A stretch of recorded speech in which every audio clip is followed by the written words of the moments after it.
Welcome back to Kitco Mining's Digging Deep with me, Paul Harris, in which we take a closer look at some of the most interesting news items in the mining space this week. And joining me today is Joe Mazumdar, editor of Exploration Insights. Joe, welcome back to Kitco. Thanks for the invite, Paul. Please note, Digging Deep is not investment advice, and the opinions expressed here are our own and not Kitco's. Joe, let's start with copper. Copper futures broke through $5 a pound this week. Copper miners' stock charts are going parabolic. Freeport McMoran is at a 13-year high. Teck Resources Teck Resources CEO Jonathan Price earlier this week said the company's annual earnings before EBITDA would hit $3 billion at $5 a pound copper prices. You've done some looking into this, Joe, haven't you? How does that compare with what it did last year? Well, I mean, last year they they still had the coal business, and so they did $6.3 billion in adjusted EBITDA in 2023, but that was down about a third compared to the 2022. And part of that was a drop in revenue and higher costs. Their costs in 2023 were, in terms of cash costs for copper, were up about 25%. And then also they've had these issues with capital overruns in QB2 for the last few years. It did seem that Jonathan Price was trying to put a positive spin on the company having sold, some would say, be the best part, most profitable part of its business. Yeah, I mean, the thing is that they wanted to do this thing where, more ESG friendly, more exposure to copper. And if he can get anywhere close to the amount of margin and percentage margin that he was achieving previously, with more exposure to copper, that would be a big positive in terms of potentially attracting more of these ESG style institutions, which I don't know how many of them are left actually now. It's sort of, we got on this bandwagon and some people had left and we didn't know that we're still on it. Absolutely. But $5 a pound copper, very strong copper price, and a lot of analysts expect that to go higher. Why aren't we seeing, we got the potential BHP Anglo-American deal on the table. Why aren't we seeing more M&A? Why aren't we seeing more project development? Why aren't we seeing more funds going to junior copper explorers? Okay, so what I would say is, we are seeing some of this. I mean, a lot of the money now is coming from the Middle East. And so we're seeing the private investment fund of Saudi Arabia has a partnership with Ma'aden, which is their mining company in Saudi. And it's called, I think, Manara. And they're looking at investing about $1 billion in Reko in Pakistan, in the copper gold porphyry that Barrick are operating. We've also seen MMG a couple of years ago, just last year, November 2023, they bought a copper deposit. I think it's Khoemacau or something like that in Botswana. That was for about $2 billion. We just, more recently, the beginning of this year, Zijin looking at $130 million of private placement, January 2024, into Solaris copper project in Ecuador.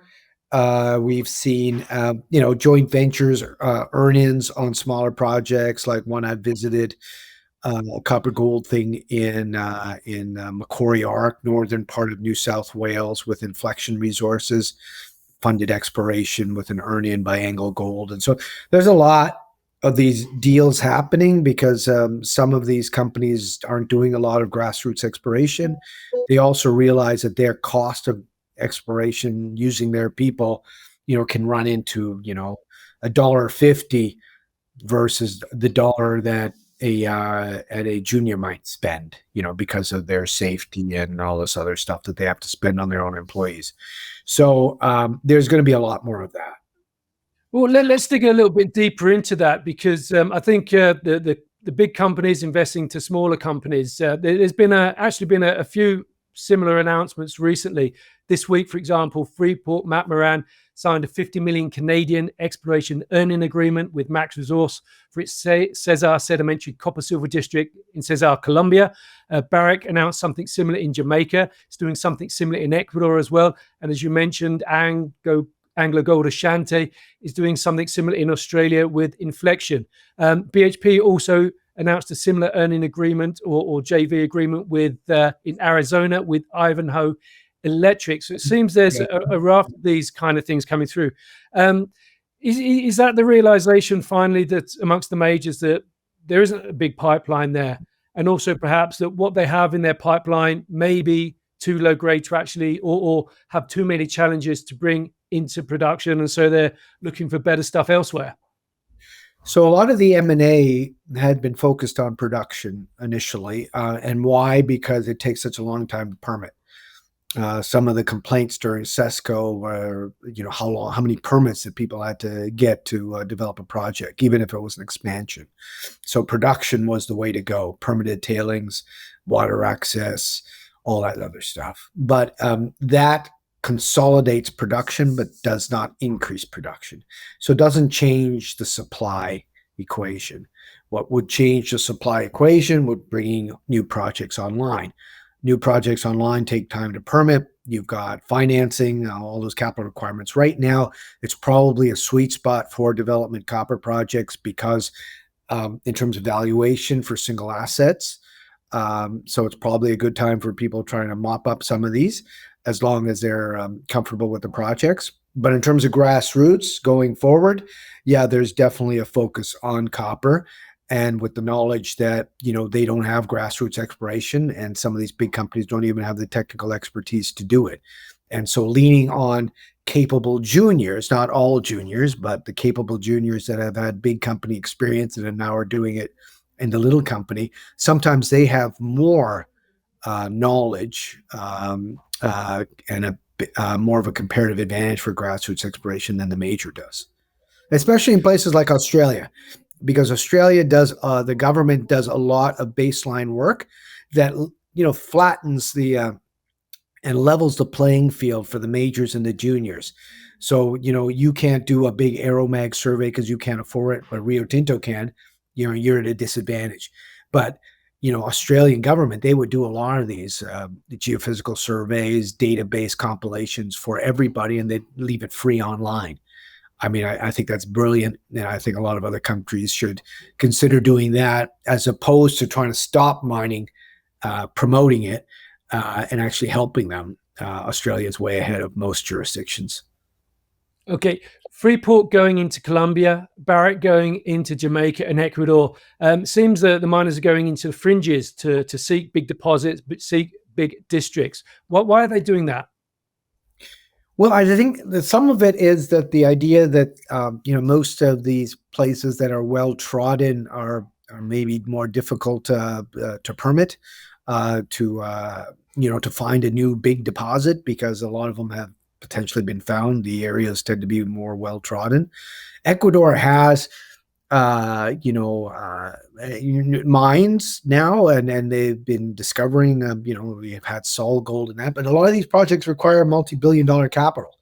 And so they need big companies to come in. With respect to Colombia's, come back and forth with respect to being problematic. I still think building big open pits there will be problematic. But Freeport's looking for, a new exploration story. Sediment hosted copper in that belt in the back arc behind the Andes is one that's been looked at by Max Resources. One I own called Hannon Metals that did a deal with JOGMEC a couple of years ago, looking for the same sort of SEDEX hosted deposits, but on the Peruvian side. So yeah, I agree that people are going on the fringes like Pakistan for development.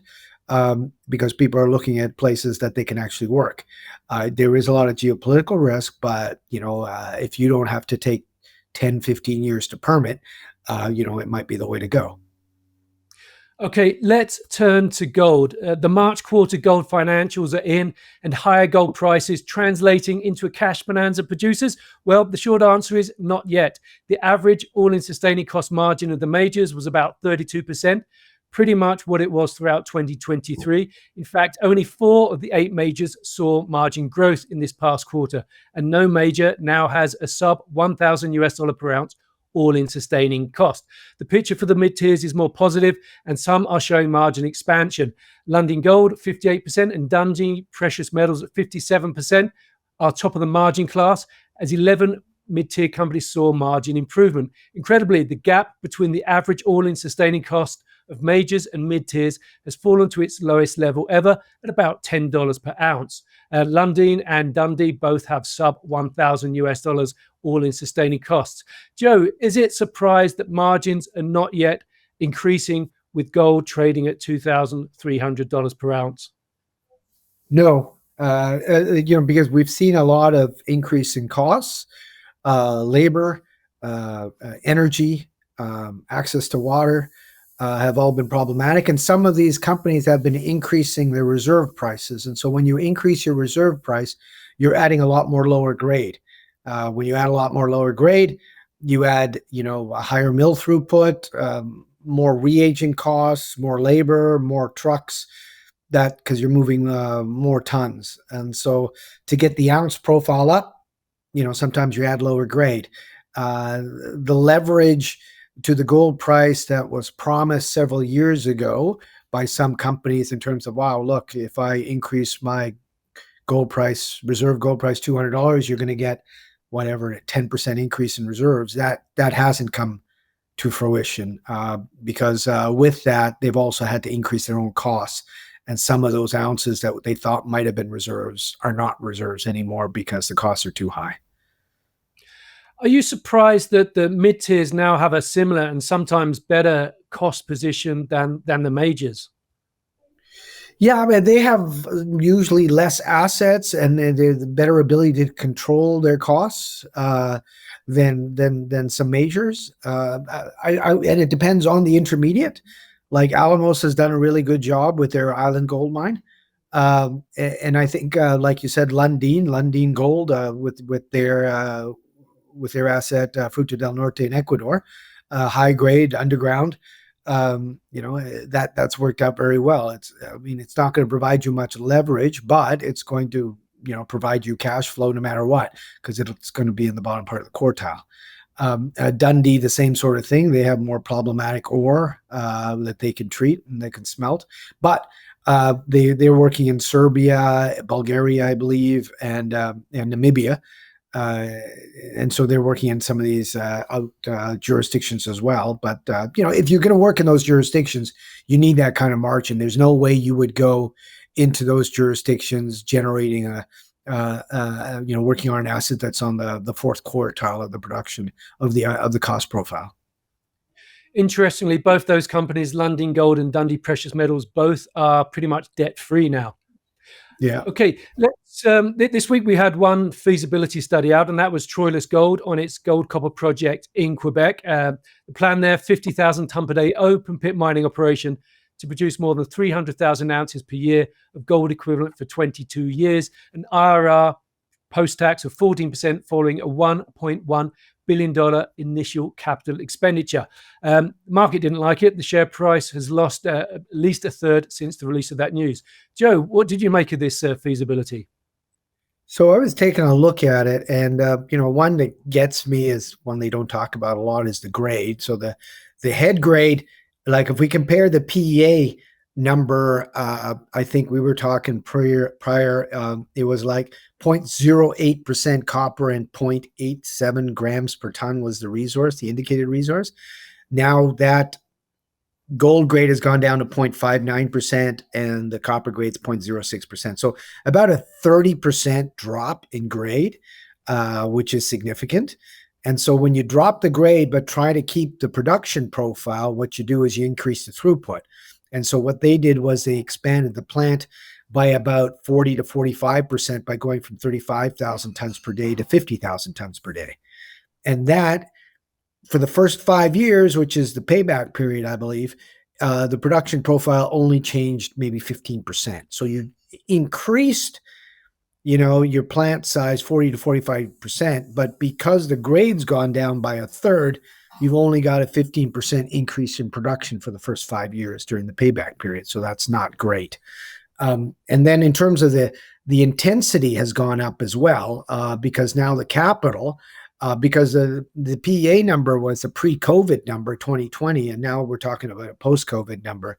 So the capital intensity is much higher, but also now you've raised the throughput. And so now we've gone from whatever, 333 million upfront capital to over $1 billion.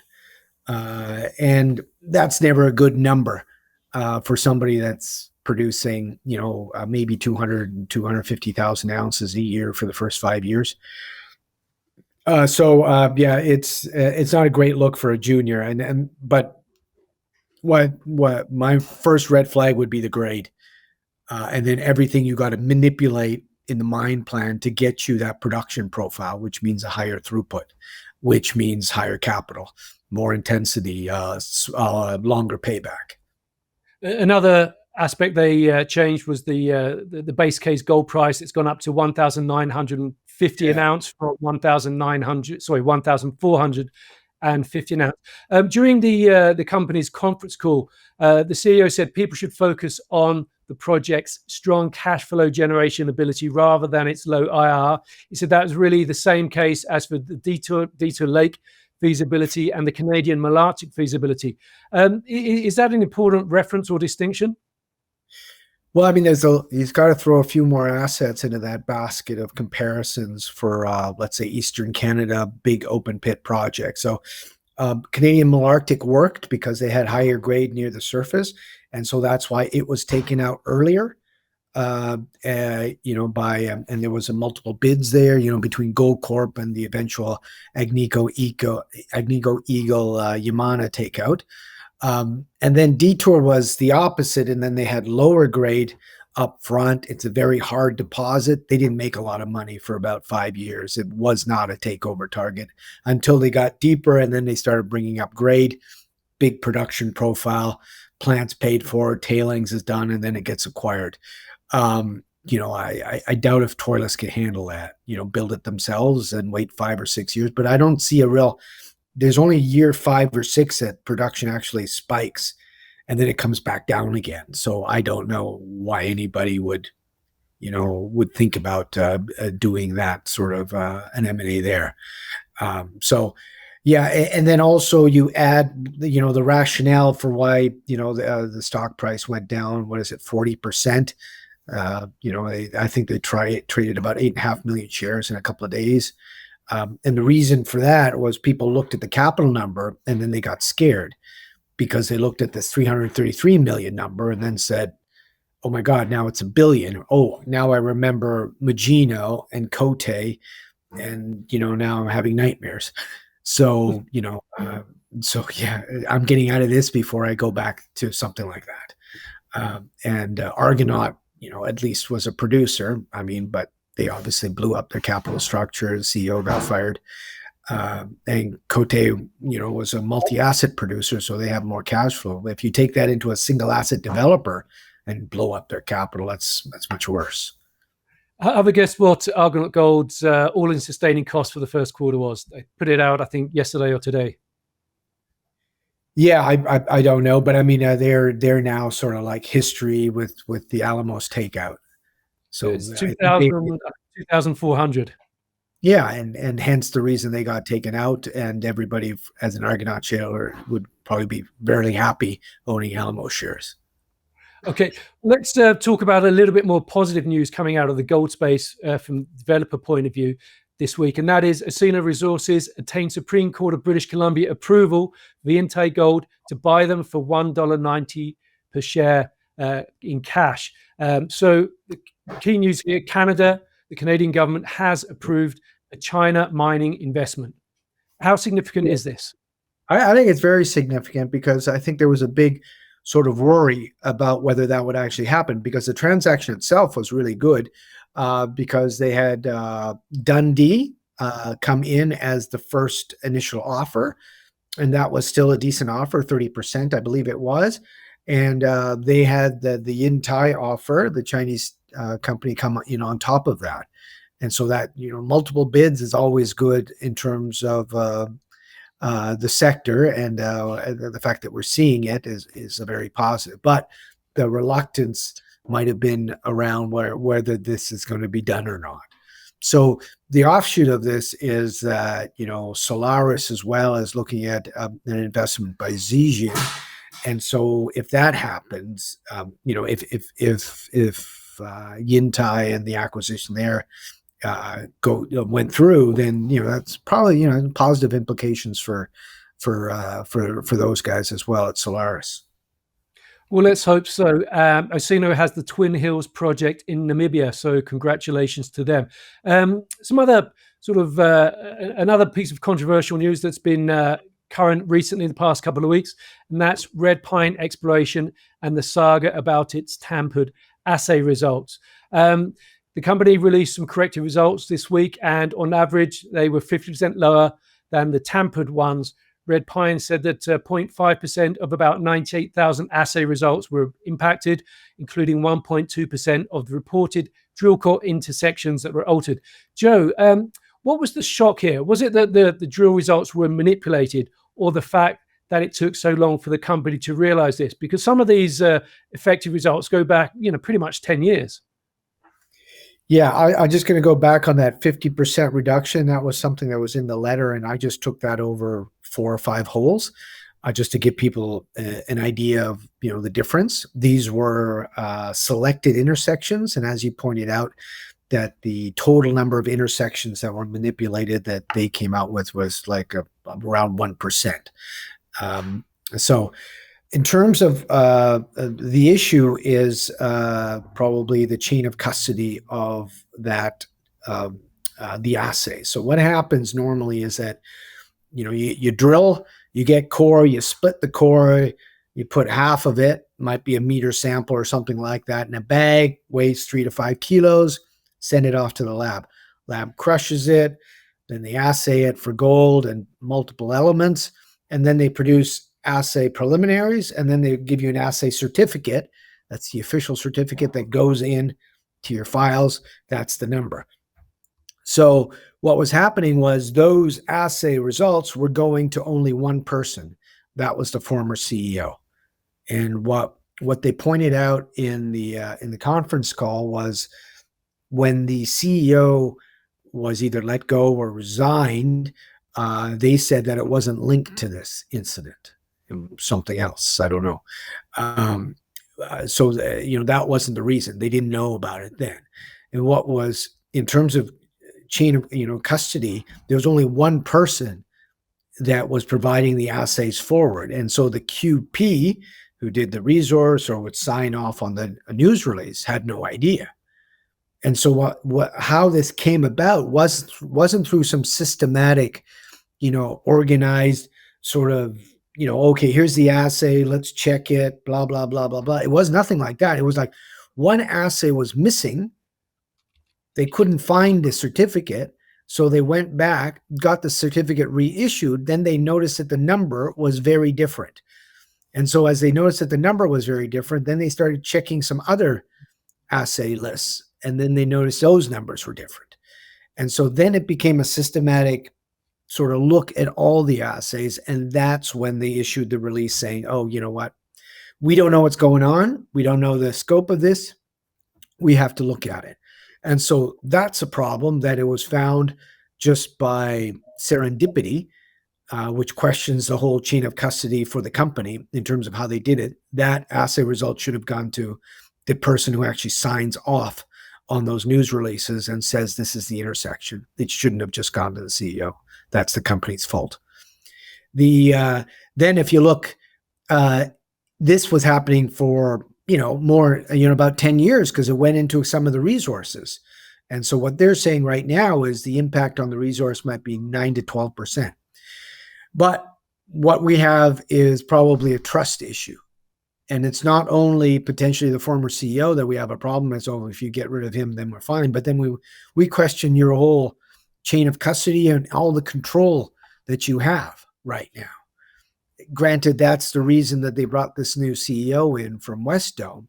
But then I'm sort of questioning his own due diligence to know that something like this was happening. And apparently it was hard to know because this guy had ownership of all the assay results, and even the QP didn't know. Okay, it does seem there's, let's say, a Scooby-Doo investigation element to this, and maybe there's a case of, and he would have gotten away with it too if it weren't for the pesky meddling kids. Yeah, there might be a bit of that, but I mean the problem is that the junior mining sector is also always a very risky sort of thing to invest in, and so fraud or what they called unauthorized manipulation. I think that was bad wording because that suggested there's authorized manipulation. I'm sure they didn't mean to say that because that would scare people. But I mean, that whole idea is that do we have to check everybody now? Like that's going to be a question now. Everyone's going to ask, okay, let's see your chain of custody. Who else gets the assay results? Maybe that's questions we should always be asking. But that's a trust level that we got to post BRIEX that we're no longer asking these questions. But now we've gone backwards and now we're asking these questions again. Okay, probably good to be asking those questions. Now, let's talk about money. I think one of the interesting money-related transactions or elements this week was New Gold, which elected to increase its effective free cash flow interest in the New Afton gold copper mine in British Columbia to 80.1%. As part of that deal, OTPP, the Ontario Teachers Pension Plan, reduced its stake from 46% to 19.9%. New Gold originally sold that cash flow from New Afton for 6.5 million per percentage point, and is buying back 26.1% of that for 9.8 million per percentage point after 4 years of depletion. Joe, what did you make of this? So the original agreement helped New Gold with their funding because this was done in 2020. So we're around pre-COVID, but money was tough to get by. Nobody knew what was going to happen. So they got this deal. They got the money inset. They shared the project's cash flow. It had a 4-year time frame before another decision was to be made, whether there was going to be a joint venture or whether they would dilute slightly down to maybe 42.5% of the cash flow.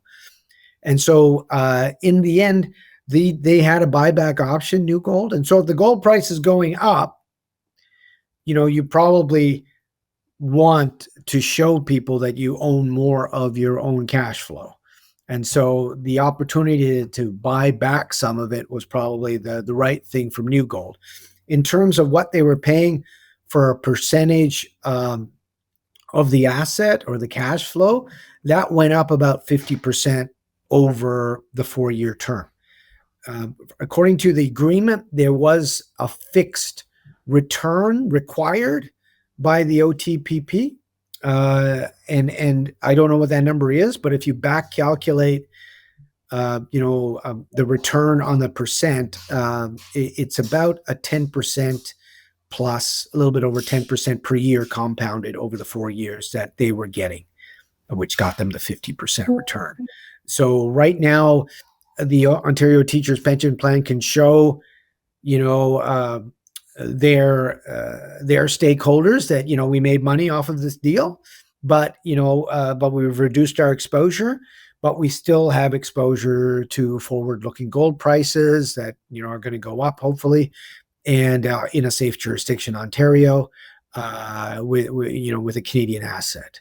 And this is some of the pushing that some of these so-called titans of industry are pushing, that institutions in Canada invest more locally in the resource sector, which is what a lot that happens in Australia. This would be an example of it, and they maintain exposure, and they made their 10% per year. So I think it's probably a win for for both parties.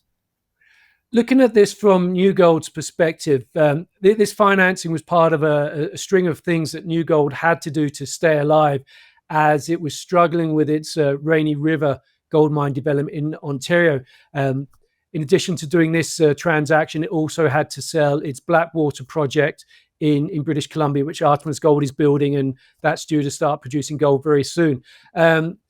New Gold has subsequently sort of right-sized or got Rainy River operating as it wanted to. It's now looking very much like a viable company. Do you see New Gold now as a potential takeover target? Yeah, I mean, I don't know their assets very well. I mean, Rainy River is, one of these big open pit, low, let's say, grade. deposits in Northern Ontario. It's got permitted. It's being developed. Yeah, it definitely could be if people are looking for safe jurisdictions in that and long mine lives. It definitely could be, especially in a because once you're mostly built, obviously the capital escalation, all those issues go away. And if you're on the grid, which I don't know if they are, I assume they would be. That's a big positive in terms of power. And so people would be looking for that sort of thing. So I wouldn't be surprised, because most of what people look for when they do M&A is a clean structure. And so they want to see all that sort of stuff cleaned up. And if you've got a fund that owns, whatever it is, 46% of your cash flow from, one of your flagship assets, that could be problematic for M&A. This would clean that up. So that's definitely a positive going forward in terms of a potential M&A transaction. And of course, at New Afton, they have some copper as well, which obviously is very attractive to a lot of people. Joe, I think we've run out of things to talk about. Well, thank you very much for joining me again this week. Okay, thank you. And I'm Paul Harris, and this is Kitco Mining.